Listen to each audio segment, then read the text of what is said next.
Yes, this is a good news for all the JRF and SRF who are working as a PhD scholar in Banaras Hindu University. You can avail an 80,000 rupees for your research work.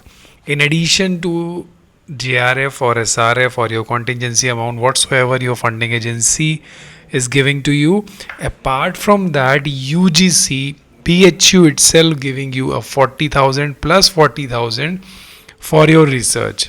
तो क्या है वो amount, चलिए मैं आपको बताता हूँ कैसे अवेल करना है. बिकॉज आप रिसर्च में हो, so you have to take a maximum benefits because research need some financial backups to do a high quality and a unique research outcomes.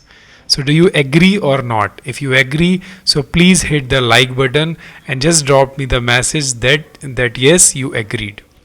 So this is the page of Banaras Hindu University Institute of Eminence. ये UGC का institution है, IOE का recognition मिला हुआ है university को. सो यहाँ पे IOE के अपडेट्स आते हैं, तो मैं वो अपडेट स्पेशली दिखाना चाहता हूँ वो लोगों को जो PhD कर रहे हैं और उनके पास अपनी खुद की JRF और SRF है.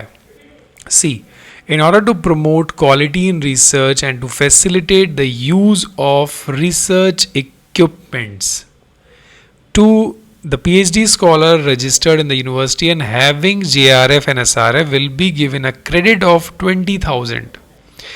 मतलब जो रिसर्च इक्विपमेंट्स हैं यूनिवर्सिटी के अंदर, अगर आपको आइडिया नहीं है सो प्लीज़ टेक्स्ट मी. मैं इसके ऊपर अभी डिटेल्ड में कम से कम 5-6 वीडियोस डालूंगा. बिकॉज अगर आप रिसर्च कर रहे हैं साइंस फील्ड में and you need equipments, then you no need to go anywhere throughout the India. Because BHU के पास खुद के इतने अच्छे रिसर्च इक्विपमेंट्स और फैसिलिटीज़ है that you can avail, any student of PhD can avail by paying some charges. तो देखिए उस चार्जेस के लिए यूनिवर्सिटी ने जो JRF और SRF होल्डर्स हैं, they have given a credit of 20,000 rupees. अब बात की मैंने 20,000 रुपीज़ की JRF और SRF को, और जो BHU की UGC नॉन नेट फेलोशिप ले रहे हैं बिकॉज उनका फेलोशिप अमाउंट कम होता है, केवल 8,000 रुपये होता है और उनका कॉन्टिजेंसी 10,000 होता है, तो उनको दे रहे हैं 40,000 रुपीज़ फॉर रिसर्च वर्क. अब ये तो हुआ आपको एक बार मिलने का 20,000 एंड 40,000. उसके बाद अगर आप उससे रिलेटेड कोई पब्लिकेशन करते हैं as a first author in Q1 and Q2 journals only. Q1 and Q2 journals are the reputed high impact journals, index journal.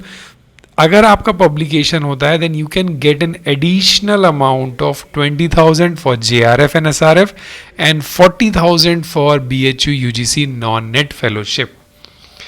So I request you to avail as much as benefits or the schemes or the facilities which university is giving, and जो बाहर की agency भी facilities दे रही हैं PhD scholars को, आपको वो भी अवेल करना चाहिए ड्यूरिंग अ PhD. बिकॉज यही एक PhD का टाइम होता है जहाँ पे आप बहुत इफ़िशिएंटली काम कर सकते हैं और हर चीज़ में एक्टिवली पार्टिसिपेट करते हैं.